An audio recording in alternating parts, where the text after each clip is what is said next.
This meeting is now being recorded. Well, good evening. Welcome to our EDS Awareness Educational Series webinar. My name is John Furman. Before we introduce our speaker this evening, I'd like to give an overview of our free programs for those attending for the first time. So we will discuss who we are, what is our program, some upcoming events, introduce our speaker this evening, Dr. Maitland, and then we'll have a Q&A. So again, my name is John Furman. I manage the National EDS Awareness and Chronic Pain Partners nonprofit organization based in Cincinnati. My daughter Deanna, who's also on the call, leads the Cleveland, Ohio EDS support group. She was diagnosed with hypermobile EDS in 2008, the same year my wife Carol passed away with breast cancer.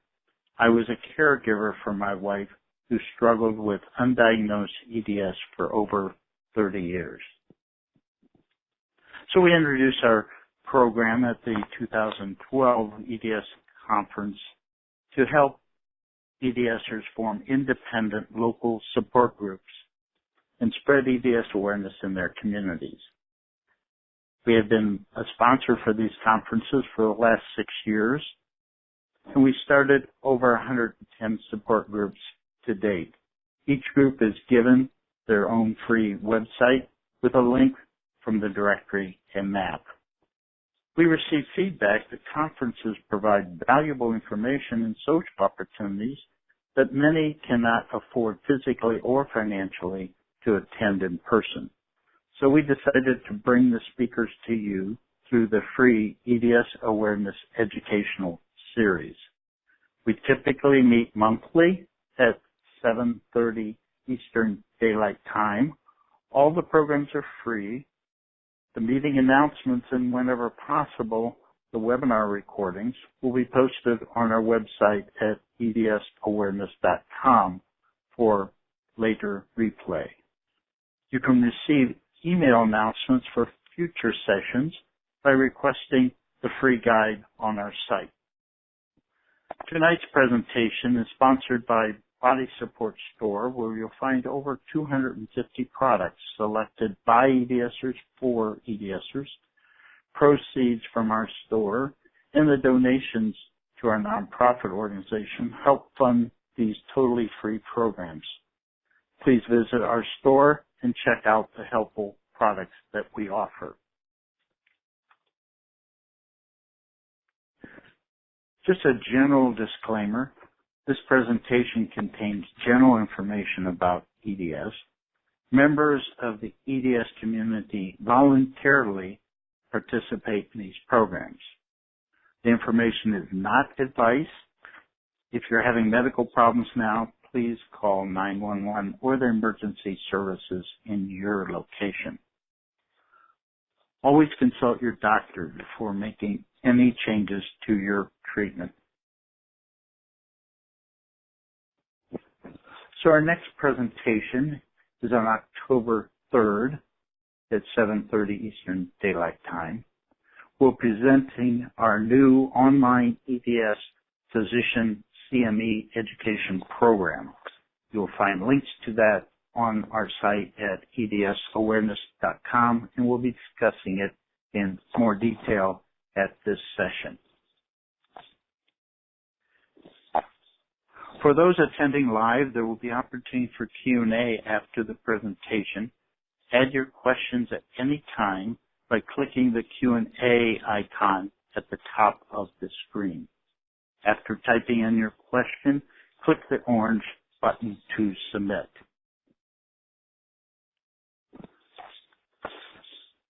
Our speaker this evening is Dr. Ann Maitland.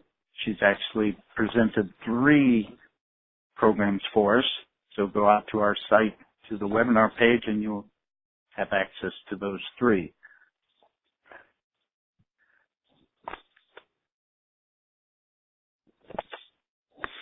Dr. Maitland is Medical Director of Comprehensive Allergy and Care as well as the new Mast Cell Activation Center in New York. After earning her doctorates in medicine and philosophy at the University of Pennsylvania School of Medicine, Dr. Maitland completed her internal medicine residency at Brigham and Women's Hospital in Boston, Massachusetts. Her clinical immunology training is at Mountain Zion Hospital. Dr. Maitland is board certified in allergy and clinical immunology. She has been recognized for her clinical excellence at Mount Sinai Hospital and as a New York Times Super Doctor 2011 to 2014. So we're pleased to have Dr. Maitland come back and present for us, and we'll turn over the microphone to you.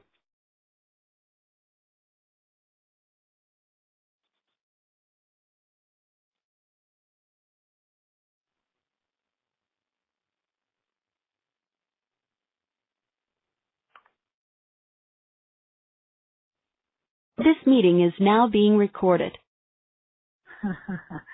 Well, good evening, everybody, and again, thank you for your patience. Lots of technical difficulties, but this is the thing about perseverance, especially when you have a chronic disorder that interacts with other organ systems as well. I am an assistant professor of medicine at Mount Sinai and soon to be also Columbia Presbyterian. And I also have 2 private practice offices in Westchester, New York. I'm going to be talking about a condition that has been only recently appreciated within the past decade, and understand that when something new enters the medical community, it takes probably another decade before it works into the general medical lingo. So I'm going to be talking about mast cell activation disorders, and specifically mast cell activation syndrome. So John, if you can move to the next slide, that'd be greatly appreciated. So let's just talk a little bit about what the immune system is supposed to be doing. And I love this this phrase from this German philosopher talking about our immune systems, which really are ways that our bodies are preparing for the next storm, some type of injury. And there's a certain set of responses that our bodies are equipped in order to respond to certain challenges for protection as well as repair. And I call that living on the edge, because this really is talking about how our bodies are negotiating the environment. So John, if you can move to the next slide, that would be great. So similar to a fortress or a castle that has a wall around it, I use this analogy of the Great Wall of China that was built back in the 3rd century, very long, very wide, but as you'll see in the next slide, it really wasn't very effective against opponents and adversaries who really wanted to get in. So you needed something on the wall to look for potential dangers, and if dangers were identified, they would call for help. So rather than just being a fortress, the Great Wall was a communication route and housed basically guards along different points along the way where they would see danger and respond and call in appropriate backup forces. So similar to the Great Wall of China or a wall around a castle or a fence around your house, if you go to the next slide, we have various components of our bodies that act as a layer of defense to the environment, of which there are things that are friendly and things that are not friendly. So the anatomic barriers, or the walls, that encase our bodies from the environment include the skin, the gastrointestinal tract, the respiratory tract, and the urogenital tract. So what might not be so surprising, or what many of you may be experiencing, is if you're having issues, it could be these organ systems that can be quite problematic. In addition to physical barriers, you also have the temperature, so having a fever, getting very cold or very hot, changing the pH of the fluids that get released, and also flow. So especially with the gastrointestinal tract, if any of you have experienced small intestinal bacterial overgrowth, that's because your gut's not moving very well. And with stasis, then you have the risk of having something overgrow. Then you have the inflammatory mediators, which cause redness, swelling, heat, as well as pain. So those factors not only help contain, but also are warning signals calling in for more help as well.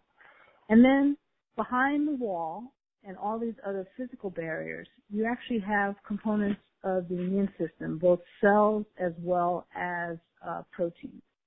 So if you go to the next slide, it's the same picture, and again, they focus on a couple of things here, that there are different types of injuries, whether or not there's bacteria, viruses, or parasites, which would be considered pathogens. You can also have physical damage, whether it's through temperature, through sunlight, or exposure to chemicals, whether or not they're manufactured or naturally occurring substances. And that damage will then cause a danger signal to go out, and then the danger signal will be interpreted and then appropriate help called in. Well, what's interesting here, and if you go to the next slide, they don't detect the fact that not only does the wall act as a defense against dangers, it also acts as a way to kind of provide a home to organisms and substances that kind of act as a layer of defense. And commonly that's referred to as good bacteria versus bad bacteria. Understand that our bodies are colonized with organisms along the skin, the respiratory tract, the gastrointestinal tract, the urinary genital tract. And some of those organisms are actually quite beneficial to us. For instance, there are certain vitamins like vitamin K, vitamin A, vitamin D, and vitamin E, which we are dependent on other organisms to break it down so that we can absorb it. And in order for us to maintain good bacteria, sometimes we're going to have to be able to have substances or have an environment that's not so permissive to bad bacteria. But we have to decide who's going to be healthy to us and who's not. So if you go to the next slide, I kind of equate our skin, our gut, our respiratory tract similar to if anybody's gone through customs. It's a vetting process, and so you're trying to sort out what substances and organisms are healthy to us that actually might support our existence or potentially enhance it, as opposed to ones that are detrimental. So again, sorting out good bacteria versus bad bacteria. And here's the thing: what's good for some persons might not be good for another. So this is a dynamic process that happens every minute of every hour of every day. And depending on whether or not the barrier is intact and whether or not your nutritional status is intact and your ability to rest and hydration, all of these things can influence the surface's area's ability to vet appropriately. And if you go to the next slide, also what's really interesting about mast cells, they are still ignored today. So when we started talking about different cells that act as the backup to the wall, our skin, gut, or respiratory tract, we typically think about macrophages, dendritic cells, neutrophils, and natural killer cells, but again, mast cells aren't mentioned. And that's been the issue for many years. Mast cells have really only been thought about in the context of allergy, but they actually have a much more vital role. I'm going to get into that in a few minutes. But please understand that besides having an antibody called IgE that recognizes foods or medications, mast cells have lots of different receptors to recognize various substances and to consider whether they're dangerous or not. So besides allergy, mast cells were crucial for defense against certain organisms and also were crucial in coordinating the response to healing any injury that happens.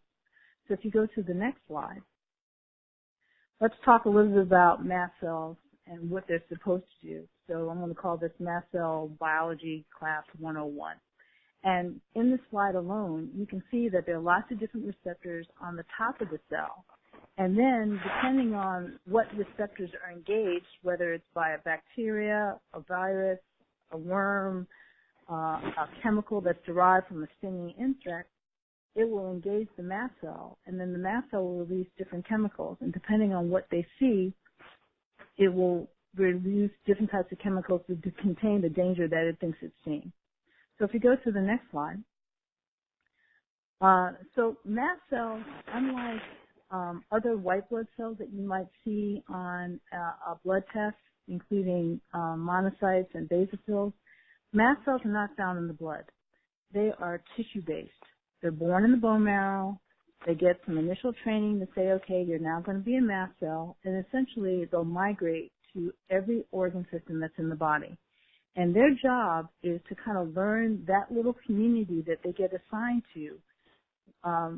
What collagen is there, what melanocytes are there, what's going on with the fat cells, what are going on with the dendritic cells, what are going on with the blood vessels. It's kind of like, and I'm going to use the analogy because I'm a native New Yorker, and for anybody who's visited New York, the difference between someone who joined the police academy and then they get assigned to different communities. You have somebody who's assigned to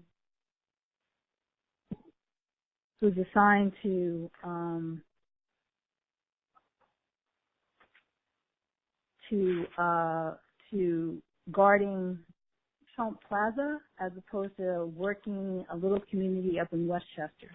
They have to learn how to work that neighborhood in order to fulfill and respond to the needs of that particular community. If you go to the next slide. So again, using the analogy of a man or woman who joins the police academy, they join their job is to keep the peace, protect and serve. And so essentially what happens is a man or woman joins the police academy, gets some basic training, they learn the laws of the town or the community, and they're given certain tools to respond to various challenges that they may encounter. And then depending on what they see and the severity of the danger or the insult, they will respond with a defined, regulated series of actions. Essentially, the difference between a police officer seeing a cat in a tree as opposed to seeing a burglar breaking into a building. So if you go to the next slide. So a similar analogy would be a police officer, if they see someone down, they'll call an ambulance. They won't call the SWAT team. If they see a burning building, they'll call a fire truck. If they see an accident, they might call a tow truck. It all depends on what they're seeing. The equivalent of that when it comes to the mast cell is guarding a certain community of cells within certain tissues. If you go to the next slide, is the fact that these mast cells have various different receptors that are hardwired for hundreds of generations of humans to recognize usual suspects, known dangers to humans. That includes the TLRs, they're called toll receptors, which were actually found originally in fruit flies, are also found in humans that are known to recognize viruses, bacteria, and parasites that are foreign to us and that are known to be dangerous to us.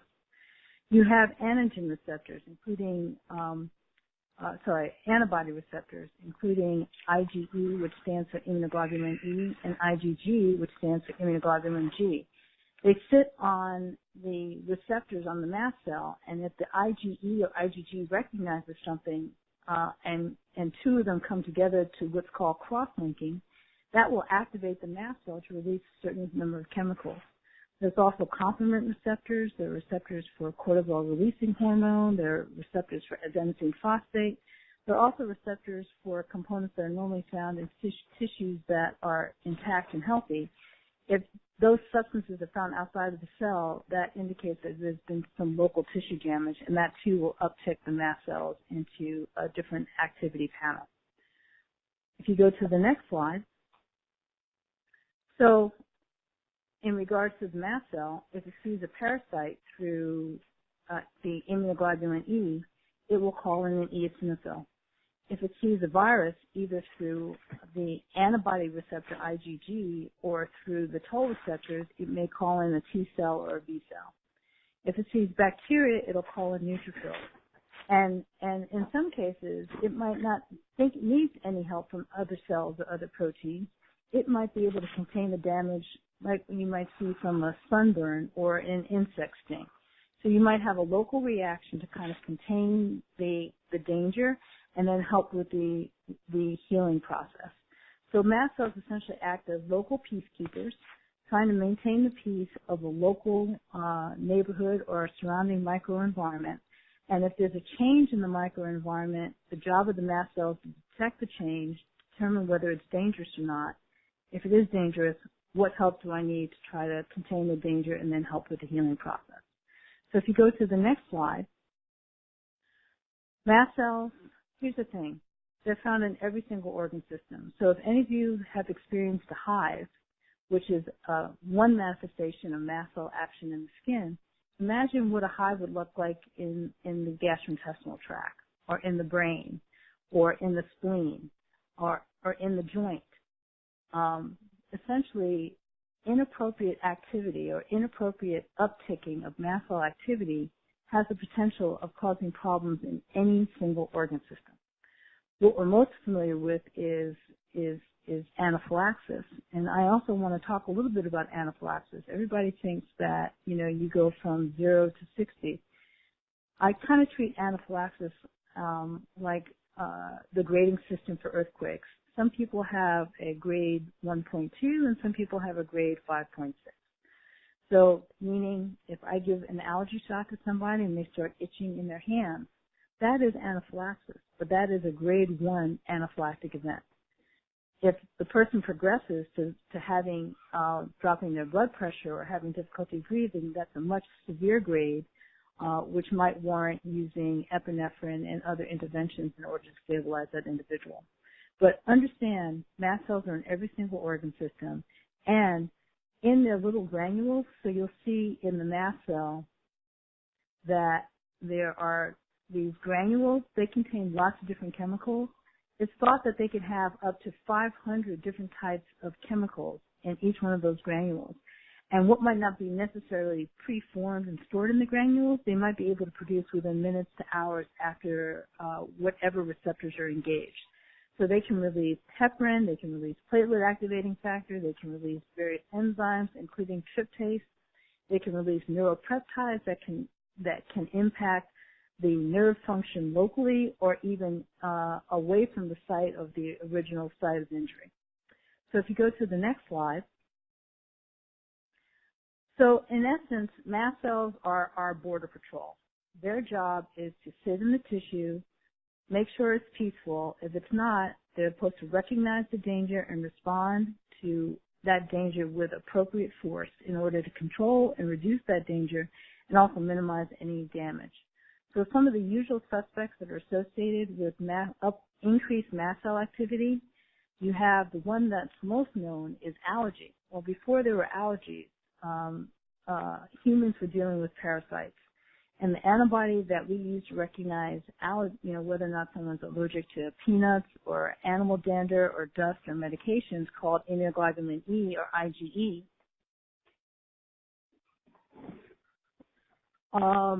Will also, hold on a second. IgE, hold on.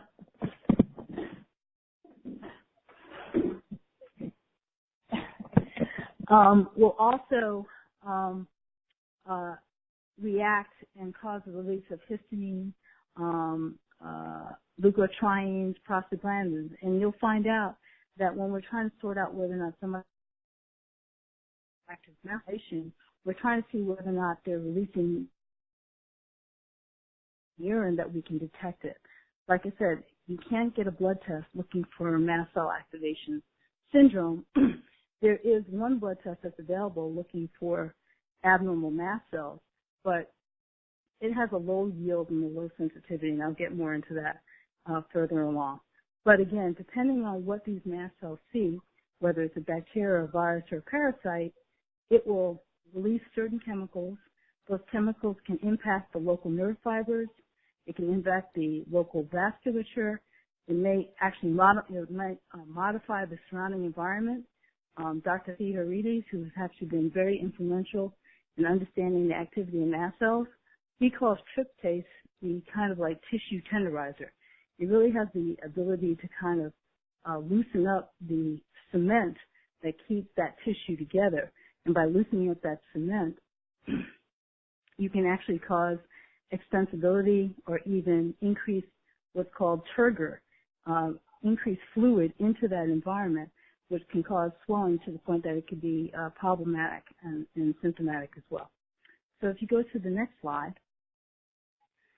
So essentially, there are two major signals to uptick mast cell activity. First of all, there has to be something that's causing tissue damage, whether it's penetrating trauma, a bacteria that's been able to get through the wall of the skin, the gut, the respiratory tract, possibly heat damage or cold damage or vibration, a penetrating trauma like a stinging insect, or viruses. So that type of damage will then cause release of chemicals that are not normally found in the area, kind of raising the alarm. One of my offices is in Tarrytown, and you know that there is danger in the town because you hear this huge alarm that's like Morse code to call in the police and call in the fire department to that one particular area.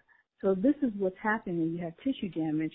The signal goes out and the mast cells get alarmed, and then they start calling out more signals depending on what danger that they're perceiving. So first you have some type of nonself threat that has caused damage, and then you have release of chemicals saying there's damage going on here, raise the alarm, and then call in more activity to help contain the danger, and then potentially start helping with the healing process as well.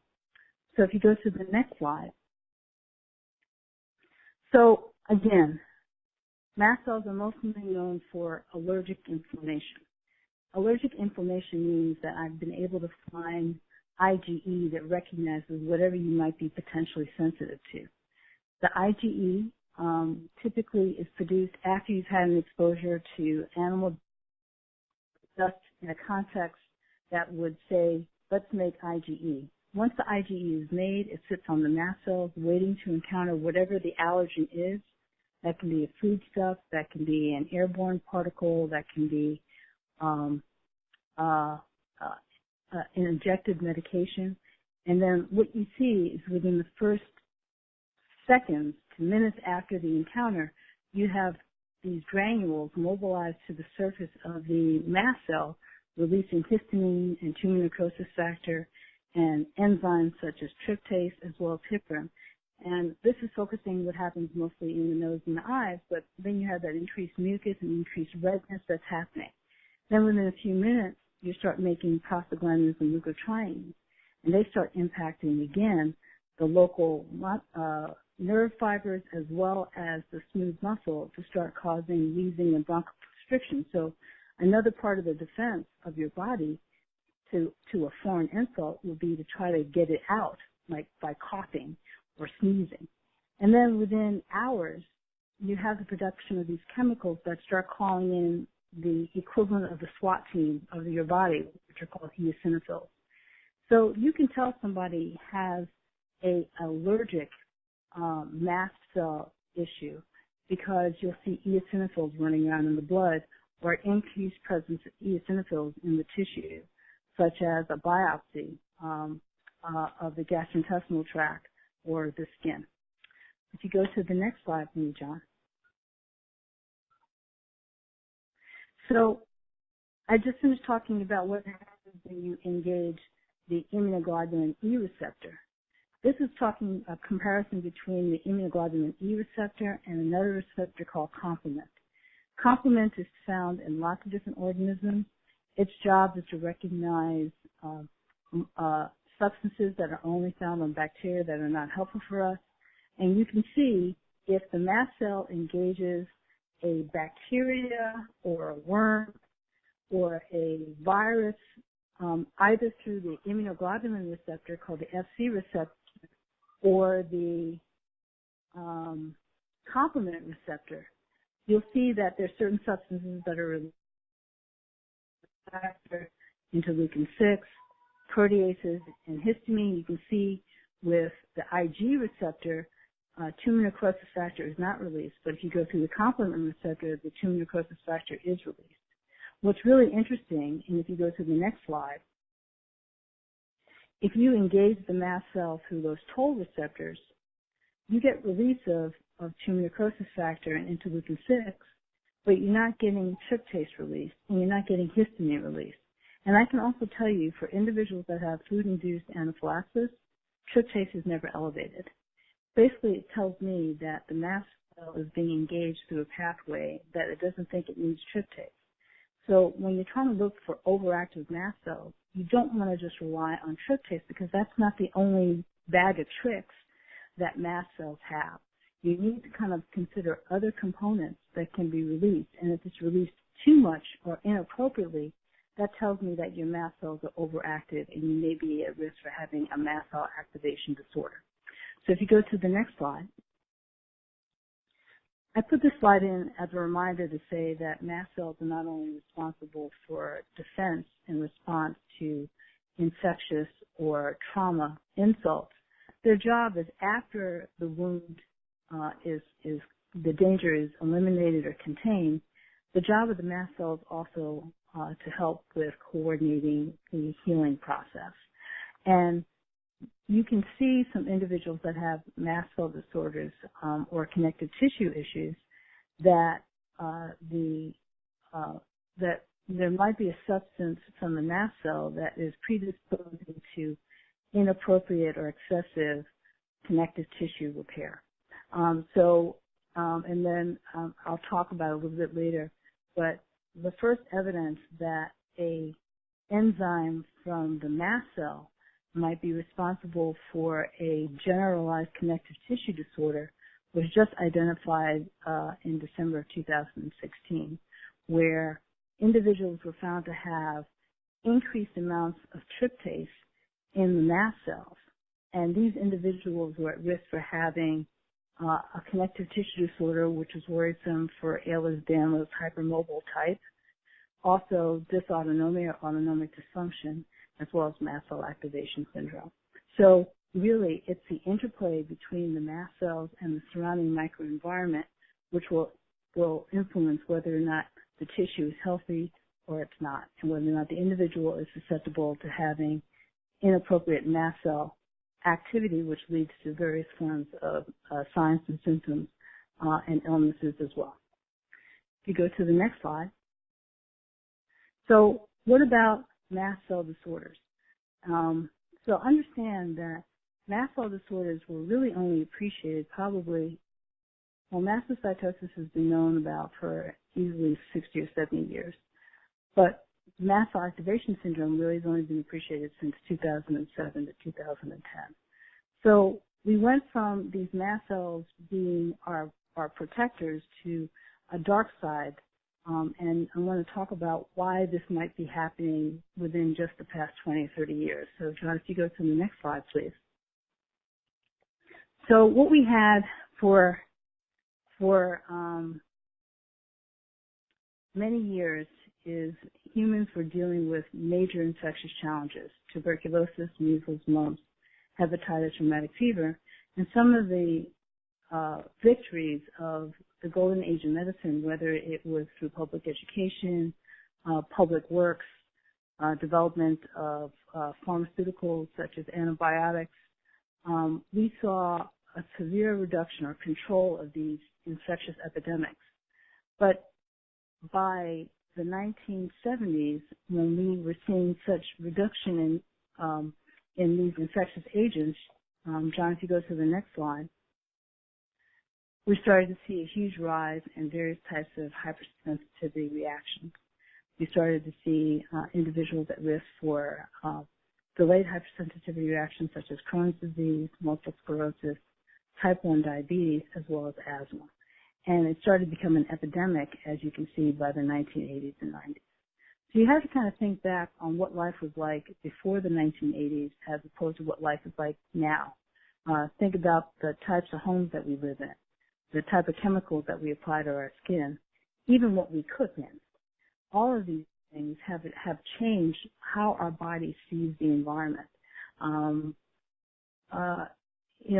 It's almost, we've gone from iron skillets to stainless steel. We've gone from hardwood to engineered hardwood. We've gone to foodstuffs that were seasonal to foodstuffs that come from all over the world and are now being mass produced. So all of these things have kind of changed how our bodies have been programmed to respond to the environment. Genes that have been with our ancestors for generations now is expected to change literally in less than one generation. So we're starting to see and appreciate an epidemic in hypersensitivity reactions, whether or not they're immediate or delayed, such as the Crohn's disease and the diabetes. So if you go to the next slide, this is just talking about how do you, and this is a typo. This should be mast cell activation disorders. Basically saying there's two different ways that you can end up with a mast cell activation disorder. You can have a subset of mast cells that have sustained some type of mutation and now are kind of disobeying all the rules, and that is mastocytosis or monoclonal mast cell activation syndrome, which is a mouthful.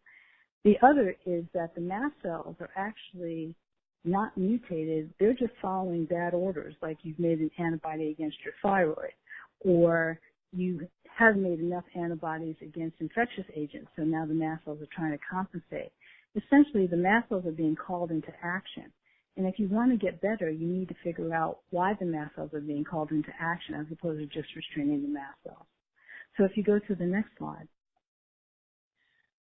these are the criteria that are most up to date in trying to figure out whether or not somebody has a mast cell activation disorder or not.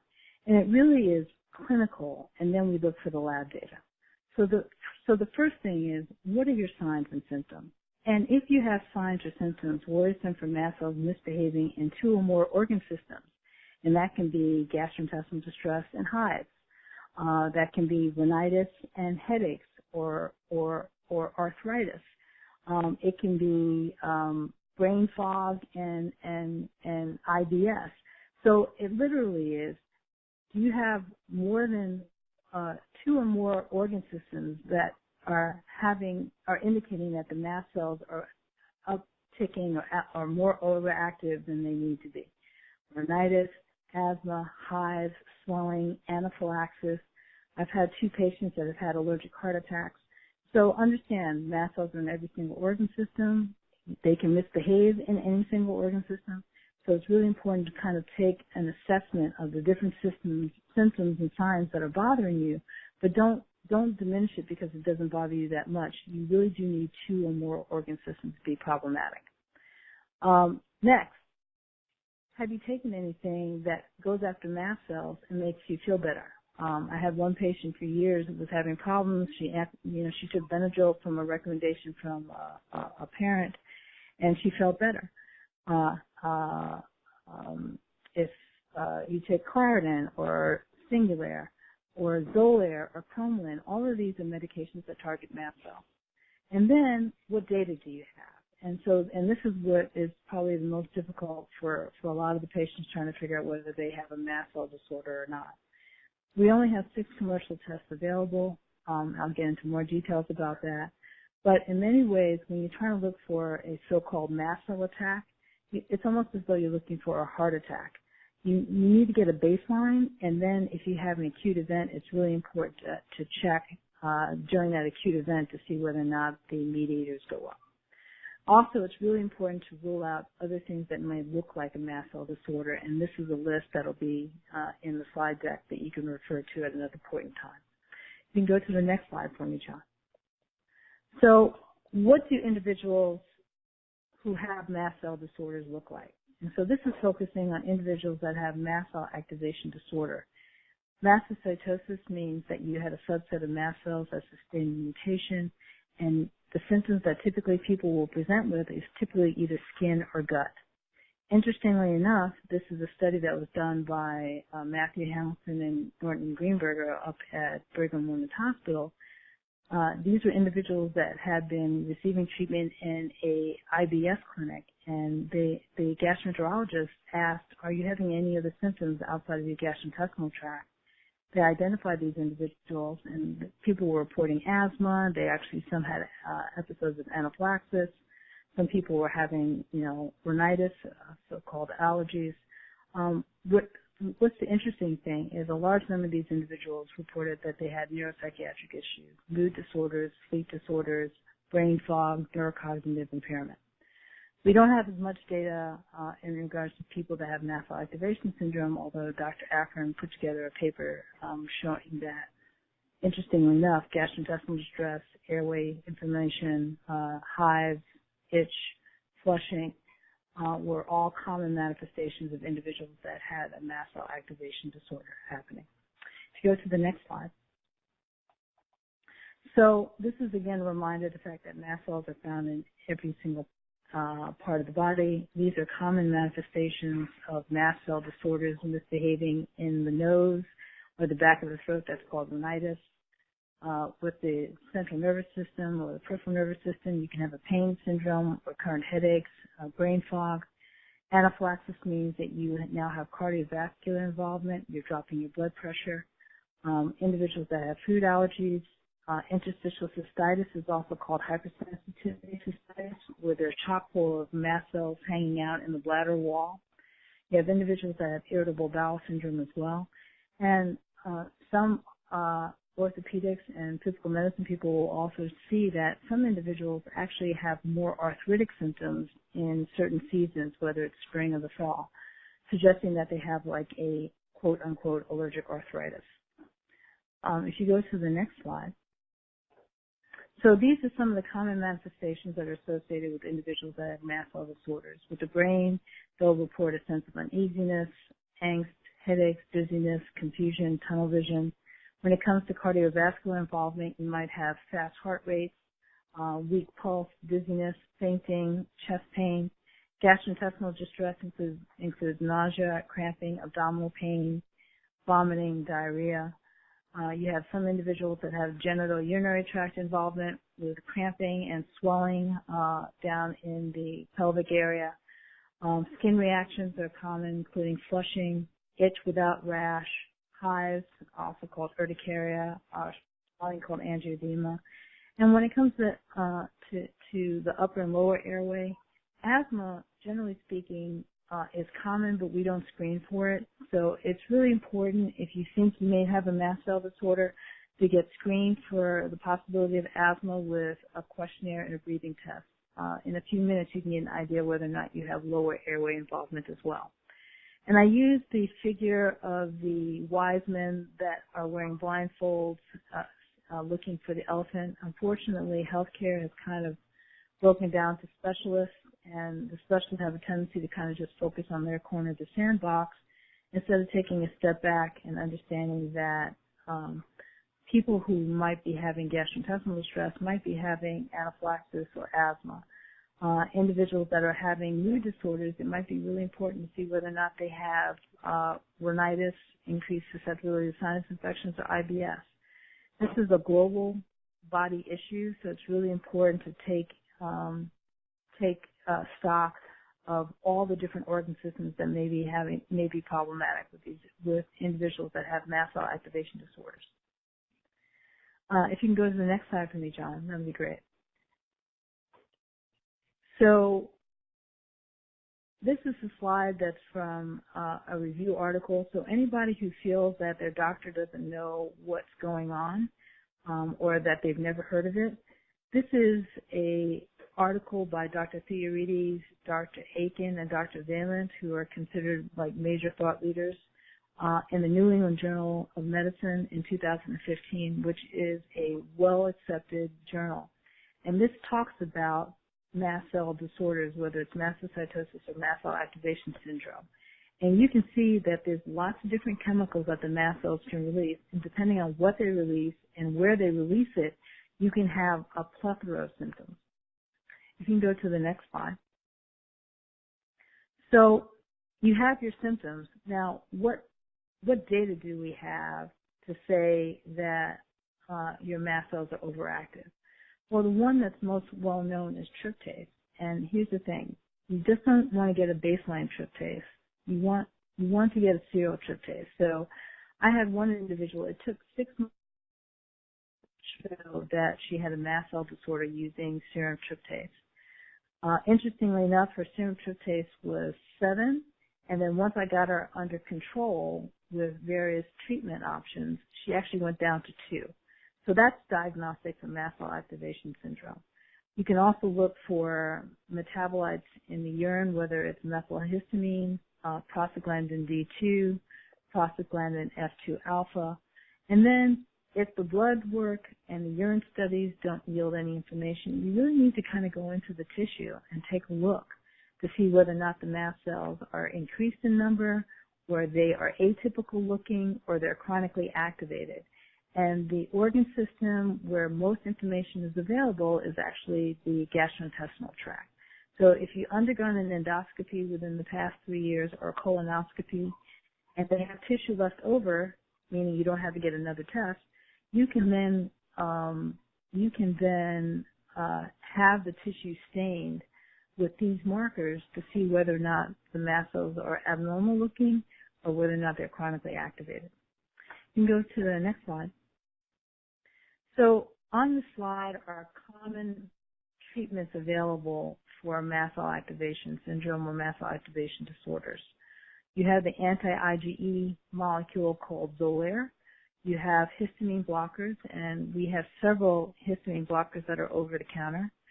The interesting thing about tricyclic agents, these were the first line treatment for mood disorders until medications like Prozac or Zoloft came on the market. And with Prozac and Zoloft, there was less use of the tricyclic agents for mood disorders. Although psychiatrists weren't using it, allergists, gastroenterologists, and neurologists were using it because it was very helpful for hives, IBS, and migraines. You also have the leukotriene modifiers, including montelukast, zolpidem, and xylitol, and mast cell stabilizers such as ketotifen and cromolyn. Corticosteroids are also very effective against mast cells under certain conditions, but also they impact other cell populations, so that can't be used as a diagnostic modality to identify mast cell activation syndrome. If you go to the next slide. So once you get the diagnosis of a mast cell activation disorder, you need to sort out whether or not this is mastocytosis, which it's rare, but those with mastocytosis are at risk for a cancerous form of mast cells. And I have to tell you, mastocytosis is rare. Mast cell activation syndrome is much more common, and it's important to identify whether or not somebody has a mutation in the mast cells or not. And usually, I would have to say that I do not recommend, or I don't refer to a hematologist for a bone marrow biopsy unless there's some evidence of an enlarged spleen or liver, or you have a tryptase greater than 20. So if you go to the next slide. So if it's not mastocytosis or monoclonal mast cell activation syndrome, suggesting there's been some type of mutation in the mast cell population, you have to look for secondary causes. And the most well-known is allergy, meaning you have IgE to some innocent substance, whether it's a food or airborne molecule that you've become sensitized to. You also have individuals that may have an autoimmune disorder or may have a precancerous lesion, especially in the blood cell compartments. Then you have individuals that have physical urticarias, cold-induced hives, heat-induced hives, hives that are generated by different sunlight. We have individuals, and some of the men and women will notice that they'll get hives in tight fitting clothing. You'll get a hive where the skin is being constricted by the tight-fitting clothing. That's called delayed pressure urticaria. And then you have individuals who actually have mounted an immune response against their mast cells. And that's called chronic autoimmune urticaria. And there's actually standard tests available in most commercial labs looking for the presence of an autoimmune mast cell disorder. More recently, the individuals that have what's called hypertryptasemia, suggesting that they have a mutation in their tryptase gene. These individuals do not have, typically, they may have a tryptase higher than 20, but typically it's more than 11 or whatever the lab calls normal. So if you have a tryptase of 13 or 14 or 15, you may have what's called hypertryptasemia, and that is considered a mast cell activation syndrome as well. And then after you've done the evaluation for potential secondary causes for mast cells misbehaving, we're back to idiopathic, meaning we haven't discovered the etiology as of yet, and we have more work to do. If you go to the next slide. So what are the treatment strategies in order to get mast cell disorders under control? And if you go to the next slide. honestly, you got to start with a medical home. You have to find a practitioner, a physician, a nurse practitioner, a physician assistant who's willing and able to listen and work with you and learn, so that you get the best working diagnosis. You try to assess how severe it is. You further the education of yourself regarding your signs and your symptoms and potential triggers. And then you start treatment and understand what works for one person that has a mast cell disorder might not work for the next person. So it really has to be tailored, personalized medicine. And typically, I have to say, when it comes to making medication recommendations or treatment recommendations, I usually have people come back after a few weeks' time to see whether or not it's helping or not, is it being taken properly, to kind of get an overall assessment. And you tailor, and you increase interventions if the person is getting worse or not getting any better. And then if once the person gets under control, I think everyone's given the opportunity to try to back off from the medication. But understand the medications that target mast cells, you're restraining the mast cells. But if you have mast cell activation syndrome, you need to identify why the mast cells are being called into action. So if you go into the next slide. So this was from an interview of Dr. Hamilton after he came out with his paper identifying mast cell activation syndrome. I have to say, it's not so easily treated, but in order to get treatment, it's really important to recognize that one may have a mast cell disorder. So it really starts with education of the patients, education of the general practitioners, and as I think probably many of you have experienced, education of the specialists as well. So if you go to the next slide. So this is kind of one of the major issues when it comes to identifying someone that may have a hypersensitivity disorder. And this is a comment from the Royal College of Physicians back in 2006. The problem is when somebody has a problem with a certain organ system, whether it's the skin or the gut, the respiratory tract, you have a tendency to go to the specialist. The problem with immune-mediated disorders, they have a tendency to cause problems in several different organ systems of increased complexity. So, as I'm sure as many of you have experienced, you get referred to a succession of different specialists but get no answers. And this is just a reminder that hypersensitivity disorders can cause issues in all different types of organ systems, including your cardiovascular system, your respiratory tract, your gastrointestinal tract, and also your brain. Go to the next slide, please. So the knowledge of good management, whether it's allergy or Ehlers-Danlos syndrome or dysautonomia, unfortunately, the knowledge just isn't there for lots of different reasons. First, it starts with patient awareness. Instead of just taking what is a huge range of over-the-counter medications for the symptoms, try to figure out why does this keep on happening. So acknowledge that it's keep on happening and then go seek help for it. Then when you go to a general practitioner has to kind of acknowledge that this is something that warrants a specialist intervention. And then with the specialist, you need to kind of go somewhere where the specialists actually have knowledge of this new syndrome.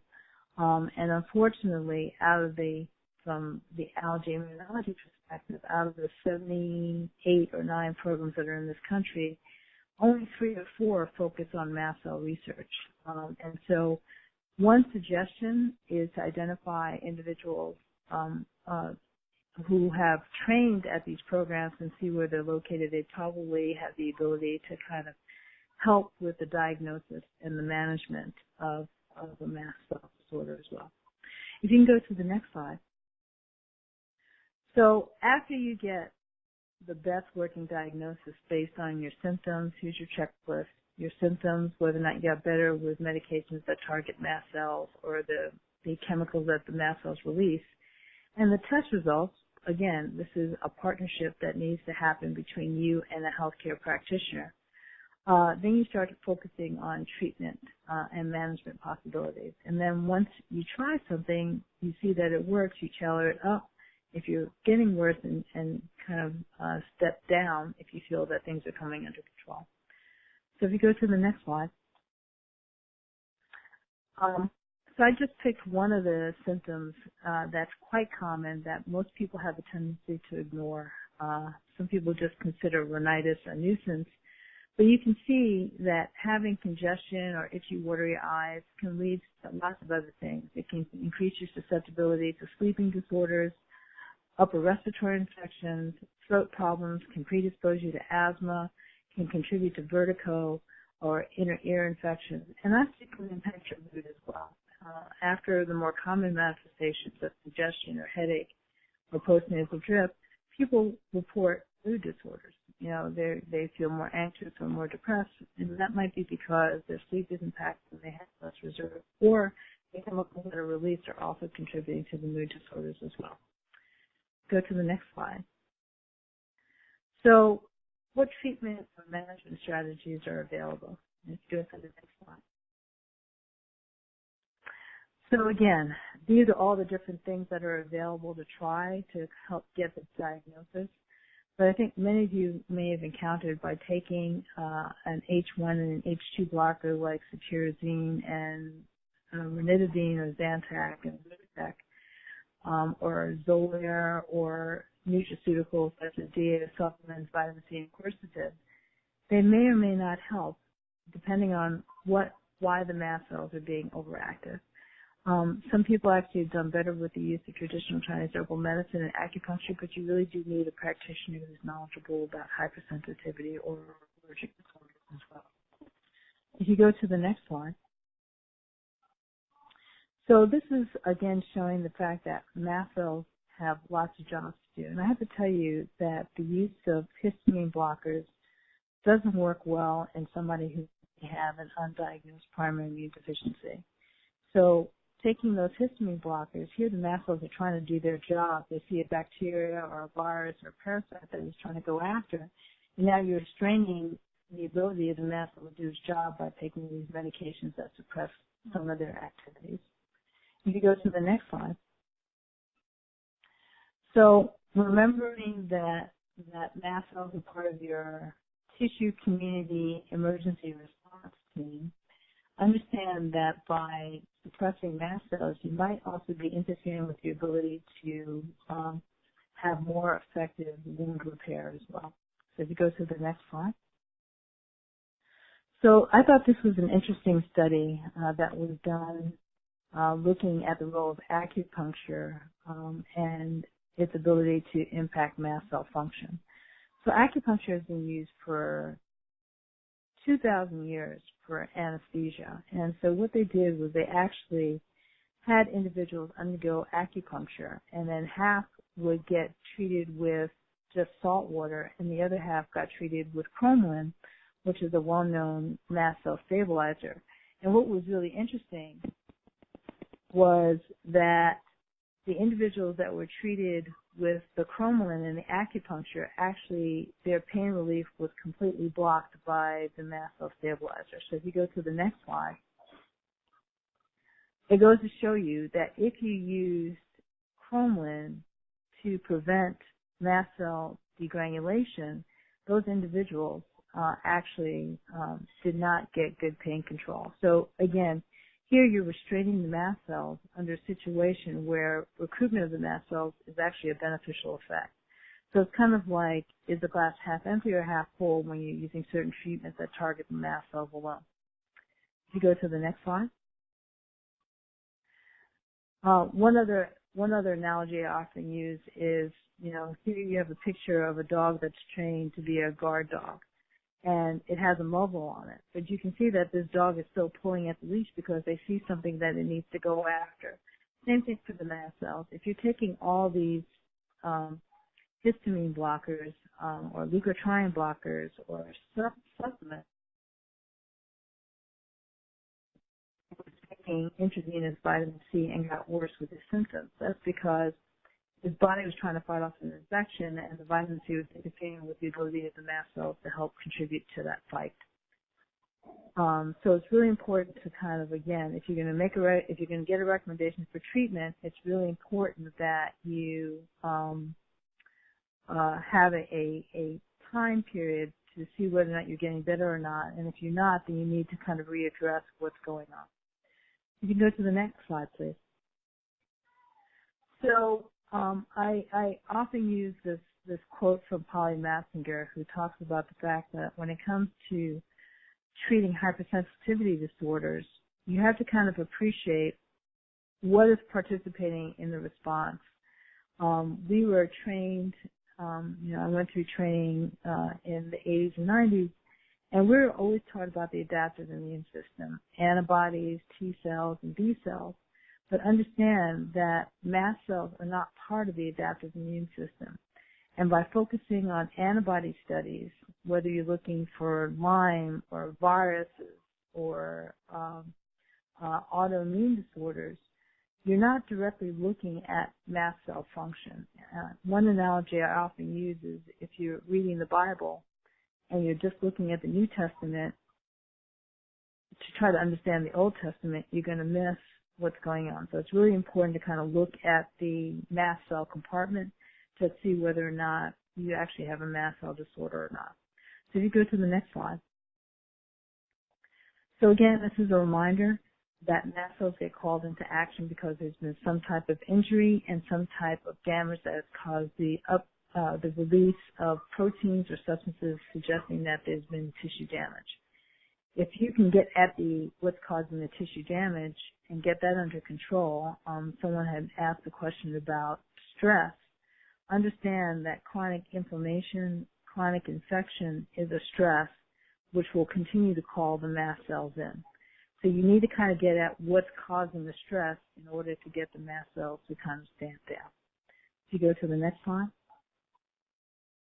This is again a reminder of all the different secondary causes. So if someone comes to my office for a mast cell evaluation, it's kind of two parts. After hearing the history and reviewing the journey that has been traveled prior to that visit, I want to see whether or not there's any evidence of a secondary mast cell disorder.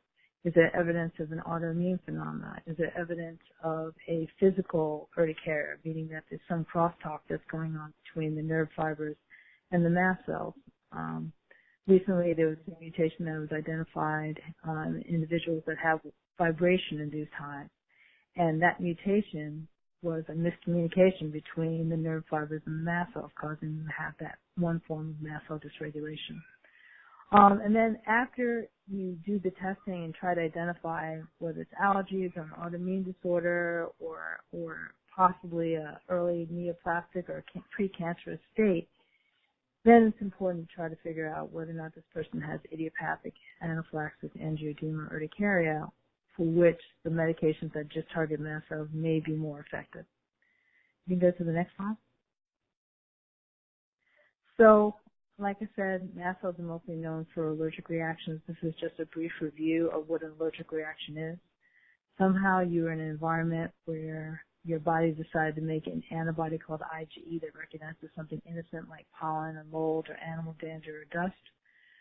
That antibody, once it's made, it sits on the mast cells and waiting to encounter whatever you're allergic to. Once you encounter it, that's when you start releasing these chemicals that can cause you to have hives or rhinitis symptoms, asthma, or food allergic reactions.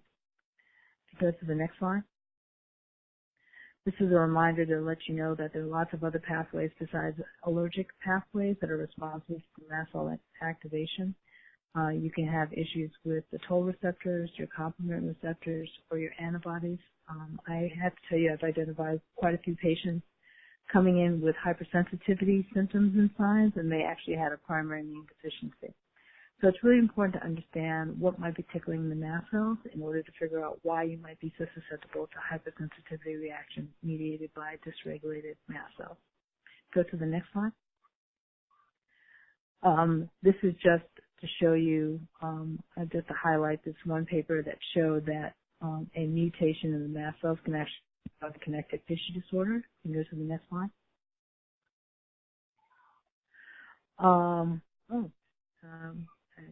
It's not, somehow that slide got missed. It's okay. It's okay. There it is. Perfect.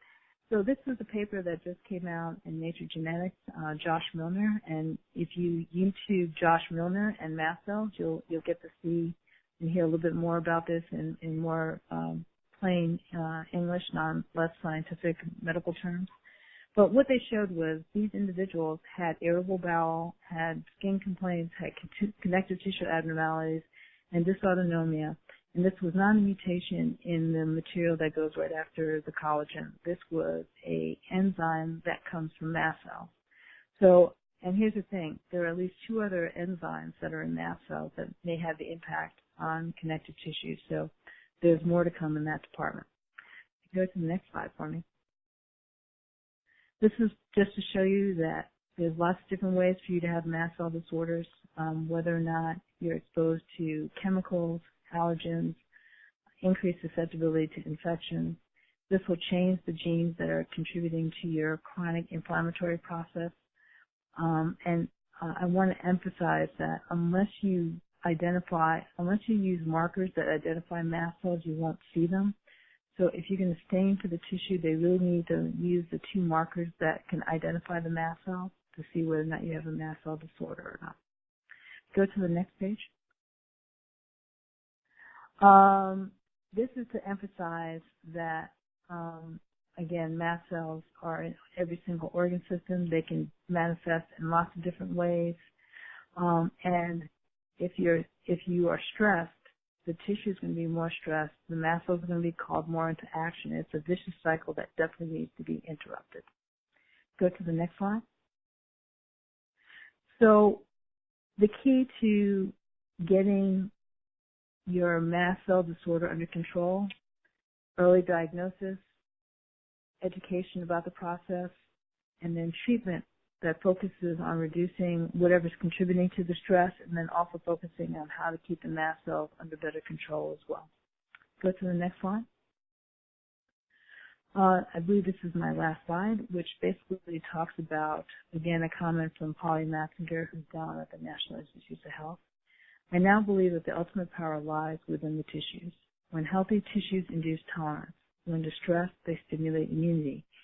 And continuing down this path, they may also determine the effector class of the immune response. So it's really important to kind of get at why your mast cells are misbehaving in order for you to feel better. And so the evaluation should really focus on not only whether or not your mast cells are overactive or not, but what's calling your mast cells into action. Okay, I think that was the last slide. Yes, perfect. We did it. Great. You can now, if you'd like, go up to the Q&A box. I'm not sure if you see the Q&A box. Maybe you don't. Yeah, I may have. Can you? I think I do. Hmm? Okay. Click on it.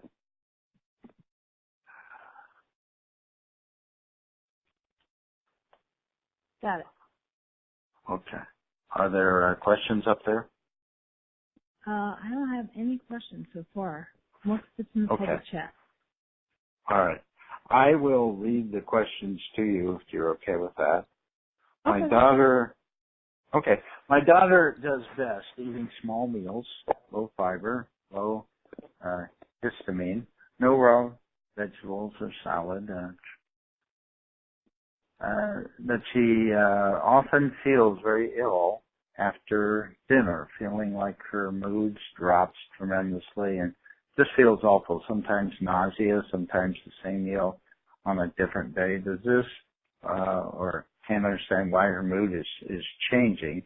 And is this something ketoacidosis or XLR could help? Or I think she's mentioning a couple medications. Or what might help with that? So there's one of two things. One, you need to focus on whether or not this is a mast cell issue or is this a gastrointestinal issue. I have to tell you that sometimes if you have a neuropathy that's affecting how your gastrointestinal tract functions, it can cause you to have more symptoms just simply based on blood flow, not necessarily mast cell action. typically, if I'm going to try to help with that, I will try cromolyn, gastrochrome orally. Sometimes you need to start in small quantities and work your way up to see whether or not that helps or not. If it doesn't, I would say you definitely want to make sure, and especially if there's any hint of a connective tissue disorder like Ehlers-Danlos syndrome, it's really important to make sure that you're not having any issues with blood flow to the gastrointestinal tract, that you're not having any form of infection or gastroparesis, because that too can contribute to the symptoms that I think were described as well. Okay, thank you. So how can we differentiate between mast cell reaction and abdominal migraine, or are they really the same? I believe, I don't think there's overlap. So migraine tells me you're having abnormal adjustment of blood flow to the gut. No different than migraine in the central nervous system. Can mast cells contribute to that? Definitely. One way you might want to try to evaluate the possibility is to undergo an ultrasound to see what the blood flow is like to the gut, to see whether or not you have any narrowing of the blood vessels that feed to the gut, undergoing a motility study to see whether or not that may be reflective of possible neuropathy that's contributing to one's symptoms. You definitely want to make sure that there's no obstruction that's happening from within or without the gastrointestinal tract as well. So, it's the basics, and then you want to see, are there any other signs that might be worrisome? And remember, when it comes to mast cell activation disorder diagnosis, you need more than one organ system involved. So you definitely want to see if there are any other signs that might be worrisome for a systemic disorder, such as a dysautonomia, such as a immune disorder other than mast cell activation syndrome that may be contributing. Okay. My allergist says I don't have mast cell activation because my tryptase is normal. Yes. What other explanation would there be for using Epi 2-3 times a week? Well, or okay. Epi. So here's the thing. I have family members that have food allergies and who've had anaphylaxis. I can check a tryptase and it's normal. So am I going to believe the test, or am I going to believe the fact that I had to administer epinephrine to a family member because they had food-induced anaphylaxis? Tryptase is not always used in systemic allergic reactions. And the way to use tryptase, there's two different ways to use it. You get one single test, and if it's above normal, that gives you the diagnosis of mast cell activation syndrome. And that normal is still kind of loosey-goosey. So typically, LabCorp versus Quest versus, Mayo, it depends. You can't just rely on the tryptase. What about the 24-hour urine histamine? I have 3 patients that have elevated serum histamine levels that I've seen in the past 2 weeks. But getting back to the tryptase, it's important to get that tryptase. And then I had one patient, her tryptase was 5. She had an allergic reaction to the sun. They were able to get her blood test, and she went from 5 to 15. That's diagnostic for mast cell activation syndrome. So it's important that the allergist provides you with a slip that if you're getting a reaction and you go to the emergency department, you hand it to the emergency medicine attendant saying, I need this blood drawn while you're treating me. And then compare your baseline tryptase to what was discovered when you went into the emergency department. And also, again, you have those other tests that are important as well. That's kind of like saying somebody who's having chest pain and their EKG is normal. Do you not say they're not having a heart attack? So you're going to look at the troponins. Okay. And then your stress test. Sorry. Okay. You're fading out a little bit. I'm not quite sure if you're getting away from the phone, but I'm the sorry. next one is, that's okay. How's this? Do you test for, I guess it's SIBO, S-I-B-O? That's a question. I don't test for SIBO, but SIBO. or tomato, tomato. But I work with some lovely gastroenterologists who do. And then if you have SIBO, you need to figure out why it's happening. So what has led to you having stasis in your gut such that allows for the bacterial overgrowth? Because from my understanding is if you take an antibiotic for the SIBO and you haven't gotten at the reason why it happened in the first place, it's going to happen again. So again, you need to figure out, do you have a gastroenteropathy? Do you have a neuropathy? You need to kind of figure out why your gut isn't working that will predispose you to that. Okay. How long is the typical connective tissue mast cells? Is there published evidence for that? What's the lifespan of? What's the lifespan of somebody who has mast cell and EDS? Let's see.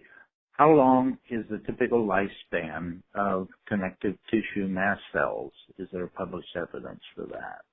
No, not. I would have to say no at this point in time. Okay. I can only say anecdotally. Are there individuals who have succumbed to this? Yes. Does it mean that their disorder contributed to it? It's a possibility. And here's the thing, it depends on what form of EDS you have as well. So there's some people who have mild forms of EDS and also have mild forms of mast cell. And then there's some people who have a severe form. So, it also depends on why you have the mast cell disorder, from an immunology standpoint. So. Okay. Do you think that mast cells release chromoglobin A, and do you use that for diagnosing mast cell activation syndrome? I don't know if I pronounced that correctly. Yeah, no, you got it. So chromoglobin A, I have to tell you, the person who uses that the most is Dr. Afrin. I used to use it, but it's not as helpful in identifying it being a mast cell marker as opposed to being a neuroendocrine marker. And so I have a tendency not to use that as much. I have a tendency to use tryptase, plasma histamine. I've actually used interleukin-6 as a measurement as well. I have a tendency to kind of not rely so much on the blood, and I will contact the gastroenterologist to go back and look at any biopsies that might be helpful as well.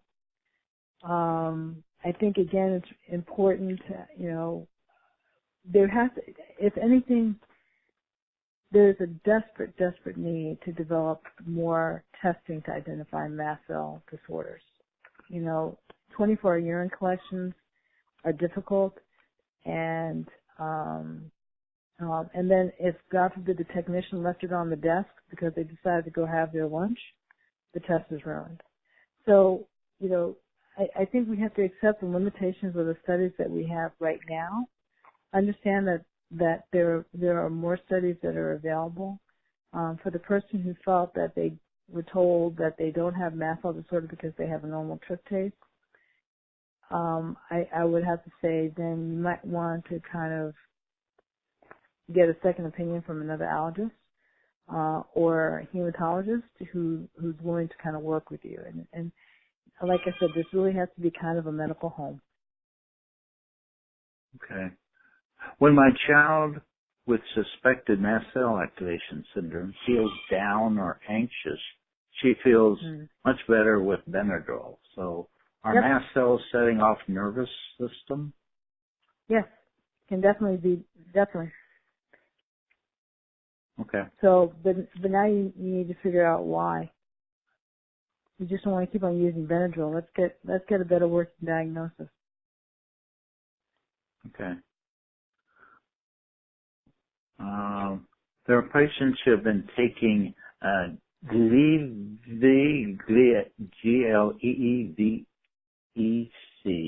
for decades now, and is thought supposed to suppress or greatly reduce the number of mast cells. What's your opinion?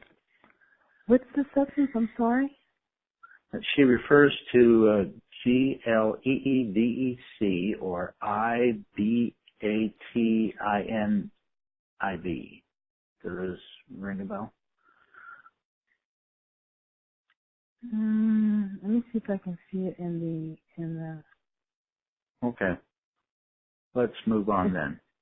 Yeah, I don't. I'm not sure. I will provide my email, so if the person wants to email me, I'm happy to address it that way too. Okay.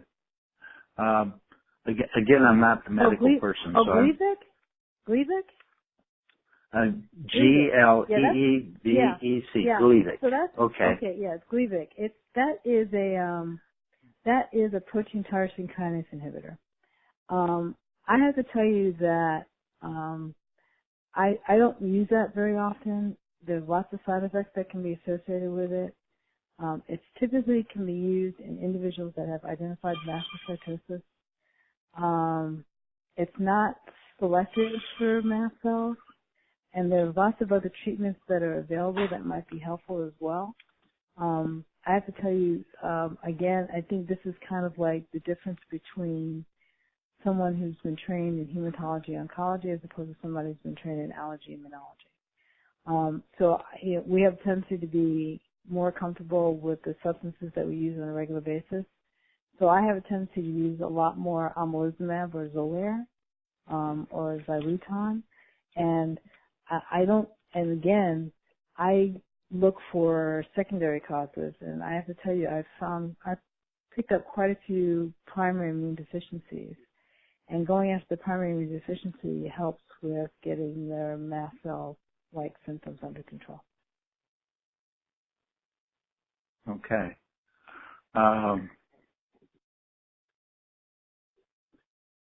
Excuse me for a second. Let me get organized here. What are the, again, I'm going to spell some things.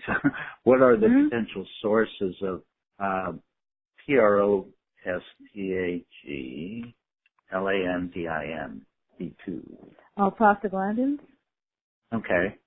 What are the potential sources, and what percentage of the histamine body content is contributed by mast cells, or I guess what she's really saying is, which of these two cells produce most of the particular product called histamine?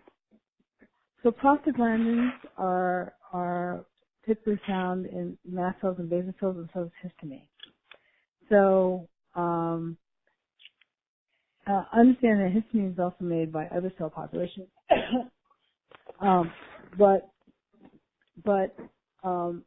I have to tell you another major component that's found in mast cells is heparin, and I've actually been able to pick out individuals that have heparin as well. So prostaglandin D2, prostaglandin 11 beta F2 alpha are mast cell derived metabolites. Okay, they have the enzymes to break down that fatty acid that's in the membrane to make these chemical mediators. So mast cells and basal cells have it. I think it's important to understand that that one of the major treatments for having a prostaglandin dominant mast cell disorder is the use of aspirin. So aspirin actually has been shown to be very helpful for mast cell disorders as well, but you want to make sure that the aspirin doesn't cause anaphylaxis as well. So, and here's, I guess, the allergy immunology approach. We will desensitize to these substances if it can be beneficial as well. But I would kind of reserve the looking for prostaglandin D2. And here's the thing: New York State doesn't even allow New York state licensed physicians to order that test. So we still have a ways to go with that, but I would just use it as a marker to kind of figure out whether you have mast cell activation syndrome or not. Okay. Can weight gain be related to mast cell activation syndrome? Yes. So, okay. so understand that mast cells, well, there's two different ways you can hold on to weight. It's water weight or increased fat. And interestingly enough, mast cells, there's been some data to show that mast cells, depending on what fat cells the mast cells engage, because there's white fat and brown fat. So if the mast cells hang out with the brown fat, you're less likely to gain weight. If it hangs out with the white fat cells, you're more likely to gain weight. And then also you have the role of cortisol releasing hormone, which can also impact your metabolism. Understand that thyroid disorders, autoimmune thyroid disorders are also implicated with mast cell disorders. So if your thyroid function is off, that can be a problem as well. There's lots of different ways you can end up holding on to inappropriate calories as opposed to not. Okay. If you are CD2 and CD25 positive, can you have mast cell activation? You can have mast cell activation syndrome or monoclonal mast cell activation syndrome, yeah. Okay. And there's data for that. So if you look under Hamilton, some of the work done by Hamilton, he'll show you that looking for upregulation of CD2 or CD25 on mast cells is indication of chronic activation of the mast cells. So something's calling them into action. Okay. You mentioned that there was a kind of mast cell involvement where there is an autoimmune response to the mast cell. What was the particular test, and is there a general name for it? Yeah, it's called the chronic urticaria panel. And so, looking for antibodies, looking for antibodies against thyroid peroxidase, and then you also have what's called a basophil release test. Take your serum, add it to basophils, and it will cause the basophils which are present in mast cells, to release histamine. So it's kind of like a histamine release test. So they're both commercially available tests. Okay. If I am taking H2 blockers for several months and they don't improve symptoms, should I go off them? Yes. But I would do this under the guidance of a practitioner, because sometimes you'll be surprised you actually might get worse. And so that suggests that it was helping. But again, you need to figure out why your mast cells are misbehaving. And part of the medications helps with the diagnosis, but there's diagnosis and then there's treatment. And so what you might use for the diagnosis, you might not necessarily use for the treatment. Okay. And again, my pronunciation may not be correct, but can you discuss the difference between singular and zeolair for, or XOLAIR for mast cells? So singular is a molecule that goes after leukotrienes. Okay, so that is a pill that you take. It's available for 6-month-olds and up. It's used for women, can be used in women that are pregnant or breastfeeding. And we actually use it on more seniors or seasoned because there's favorable drug-drug interaction. Xolair is an injectable. It is an antibody that goes after the antibody that sits on mast cells called IgE. And that's administered once every 2 weeks or once a month. And, typically it has to be administered in an office where they have the capacity to recognize potential allergic reaction. Okay. Can uncontrolled pain or sympathetic activation trigger mast cell activation?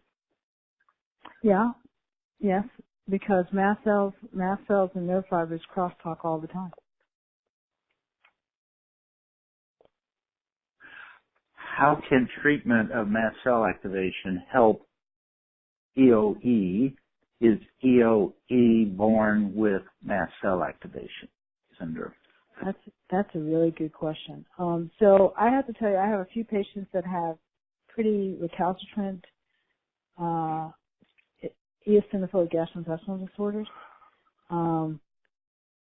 We know that eosinophils can be called in the major pathway to call eosinophils into the tissue is through mast cell activation, particularly through the IgE receptor. So you have an allergen that talks to the mast cells then call in the eosinophils. But there's been plenty of data to show that you can have non-allergic recruitment of eosinophils.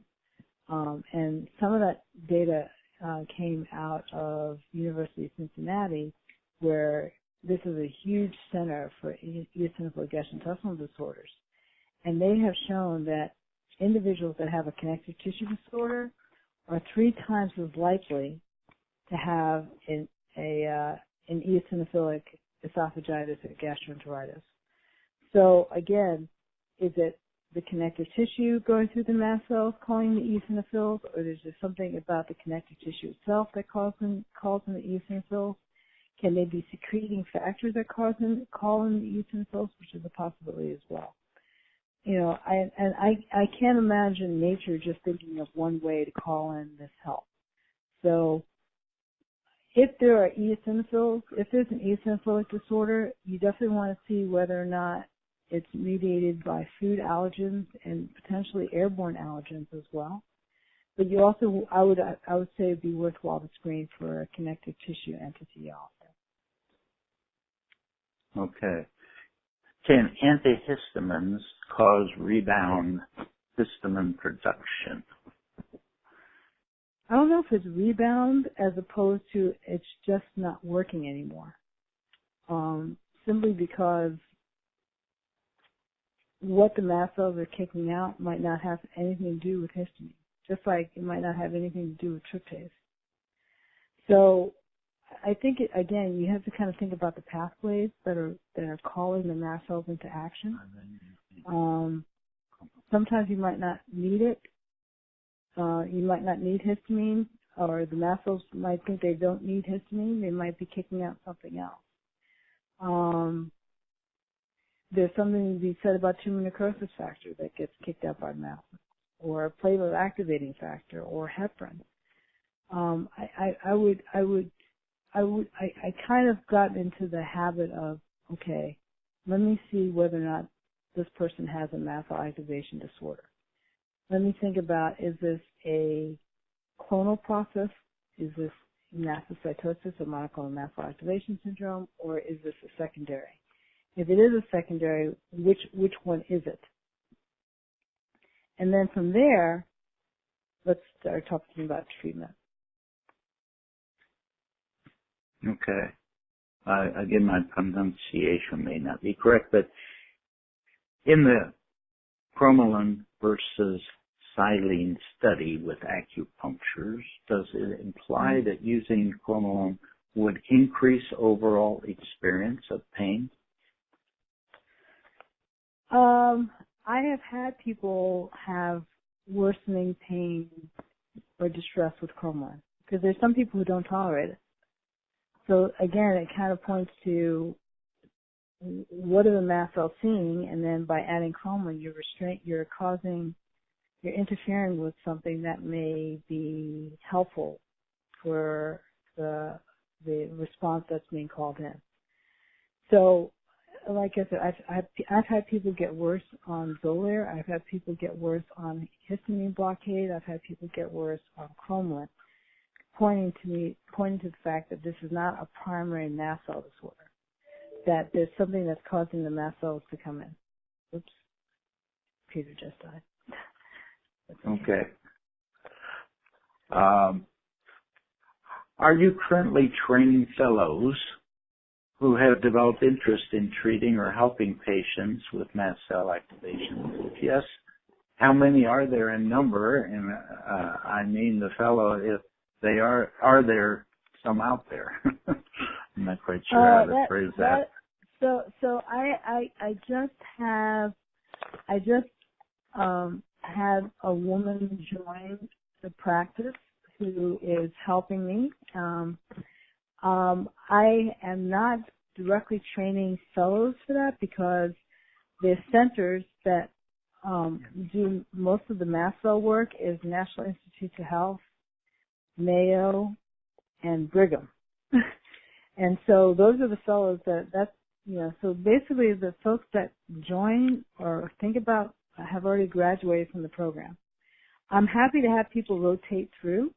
So if anybody who's in an allergy immunology program, if you want to rotate through my practice for a week or two, I'm more than happy to have folks come through and get exposure to this. I'm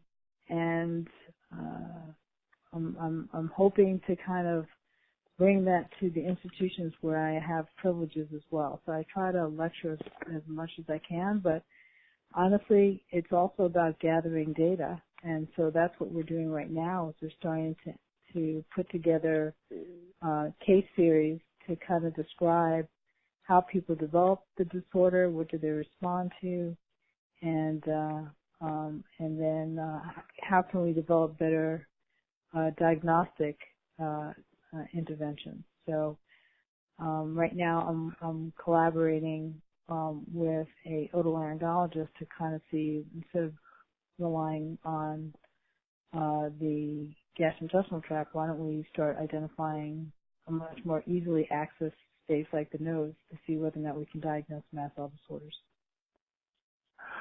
Are there any new medications coming out that will stop severe inappropriate mast cell activation?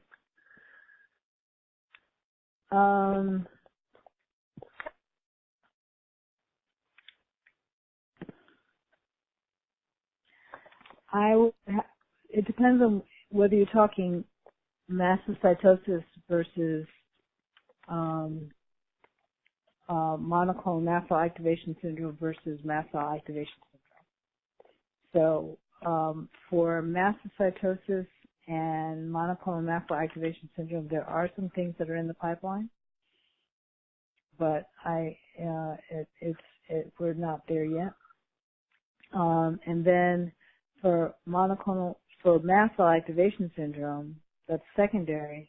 Again, you got to go after the autoimmune disorder, the primary immune deficiency, or identify whether or not there is a physical trigger that may be contributing to that. And the physical trigger might be an interesting way of looking at the dynamics of the conversation between the connective tissue, the nerve fibers, and the mast cells that are all situated within the connective tissue.